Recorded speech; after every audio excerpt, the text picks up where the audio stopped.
experiencia. Pero al mismo tiempo están viviendo la experiencia de estar en un mundo, no sé lo que le pasa lo que pasa en su país, pero en Europa y en España concretamente pasa mucho más, es que en estos momentos es un momento histórico que la infancia está constantemente observada. Siempre hay un adulto que está sobre la infancia, porque tenemos miedo a la pérdida de la infancia. Entonces nosotros dijimos, puede ser fundamental un proyecto que ayude a las criaturas a descubrir la importancia de la intimidad, de estar con ellos mismos. La evaluación, y esto es muy importante, nunca preguntamos aquello sobre lo que hemos trabajado, nunca indagamos sobre lo que hemos trabajado, y luego lo verán en el ejemplo, sino siempre implica una transferencia, implica ir hacia otro lugar, implica que el conocimiento que tenemos nos sirve para explicar otro tipo de situaciones, y al final se configura un portafolio, que esto lo hemos ido variando y que, bueno, como tiene muchas significaciones, no voy a entrar en ello. Y solamente dos cuestiones dedicadas a la gente más del mundo de la psicología y del aprendizaje que se encuentra aquí. Una es cómo se aprende de la perspectiva y qué se aprende. Esta fotografía para nosotros es muy significativa, es una fotografía en la cual un niño nos está diciendo cómo él piensa que él aprende, y nos dice, las cosas se cocinan aquí y luego bajan y salen por aquí. Entonces, para él aprender es el recorrido de lo que se cocina aquí y luego sale para afuera. Entonces, nos pareció que esto era muy importante, y desde este punto de vista, el aprender en la perspectiva educativa tiene que ser, o se vincula con la capacidad de transferir, o sea, de aplicar a situaciones nuevas. Se relaciona también con la implicación del sujeto, es decir, y aquí lo que les comenté en la conferencia del primer día para las personas que estuvieron, la diferencia entre conocimiento y saber. El conocimiento es algo que está fuera de mí, el saber forma parte de mí, yo estoy implicado con él. Y en tercer lugar, que aprendemos a partir de un proceso de indagación. Un proceso que se puede reconstruir, y esto para nosotros también es importante, y donde la noción de Vygotsky de intersubjetividad es muy importante. Pero es que además en nuestra clase se permite que las emociones fluyan, y por ejemplo este es un niño contando un relato con respecto a una cuestión que vamos a ver ahora, y al contar ese relato se puso a llorar porque se emocionó, y entonces la clase no dice no llores, sino la clase dice es importante llorar. Y por último, en la perspectiva educativa de los proyectos de trabajo hay un constante proceso de metacognición.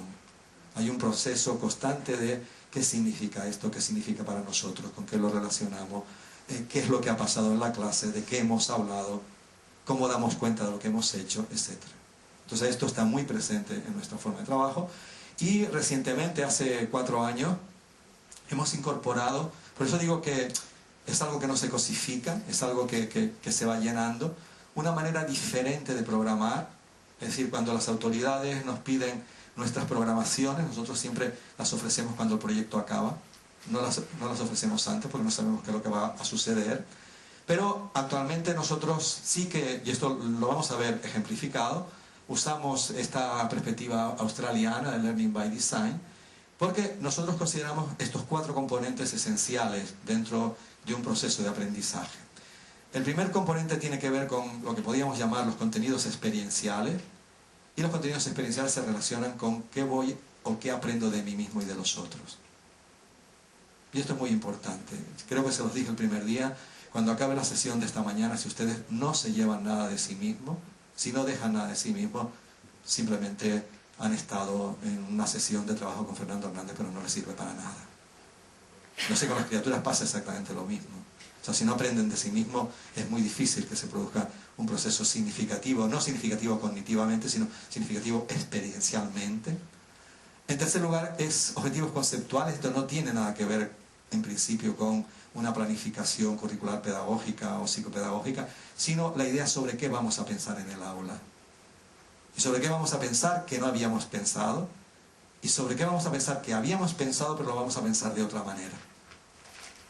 Entonces, esto es un ejercicio constante con las criaturas, incluso en la universidad. O sea, yo enseño así en la universidad, o mejor dicho, yo facilito la construcción de experiencias de aprendizaje de los estudiantes así en la universidad.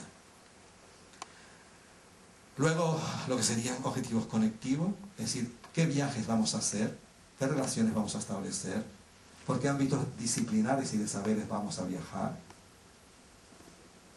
Pues si no vamos a estar fijos en un único carril.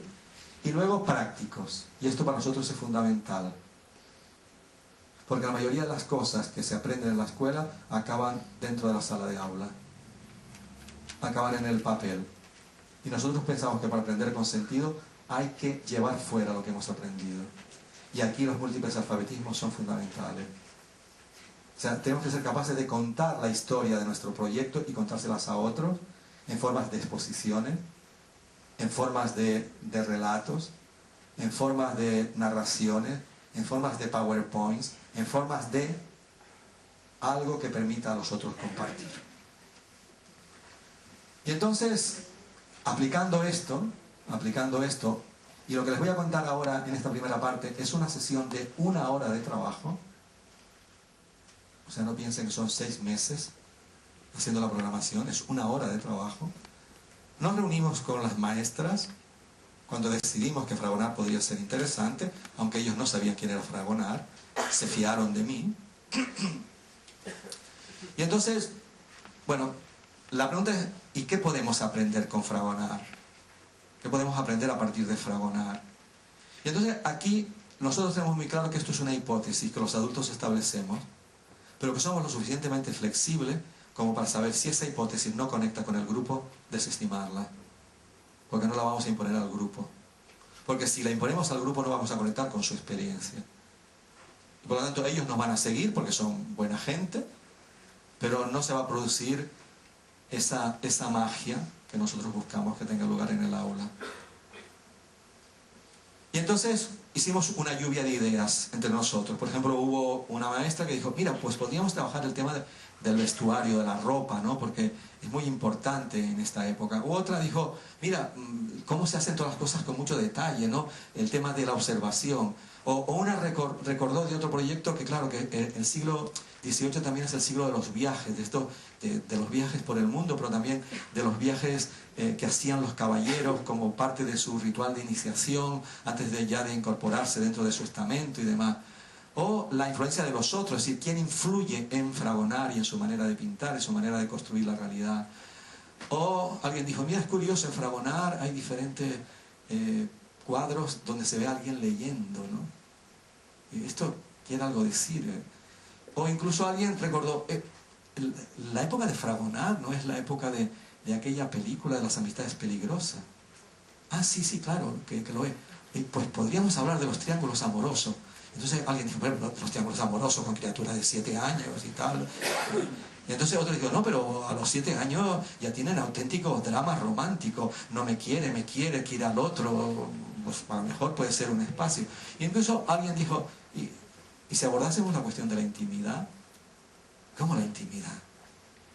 Y entonces, todo esto dentro de la misma sesión, en la misma hora, nos pusimos a leer un capítulo de la historia de la vida privada. Y entonces, en este capítulo, esto es un cuadro de Fragonard, que fue un referente nuestro.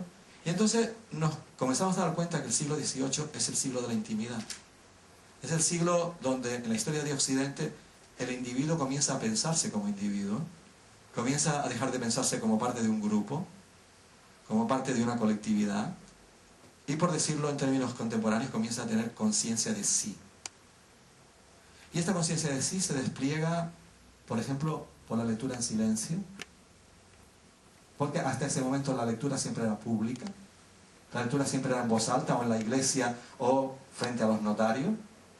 Por otro lado, es la época que comienzan a enviarse las cartas íntimas y comienza a circular la correspondencia por Europa. Es la época donde la gente comienza a viajar con su librería y la lleva en el carruaje con sus libritos para leer. Es la época de los amigos íntimos y de la comunicación de corazones. Es la época de las autobiografías. Y entonces dijimos, esto es muy importante. Esto es muy importante.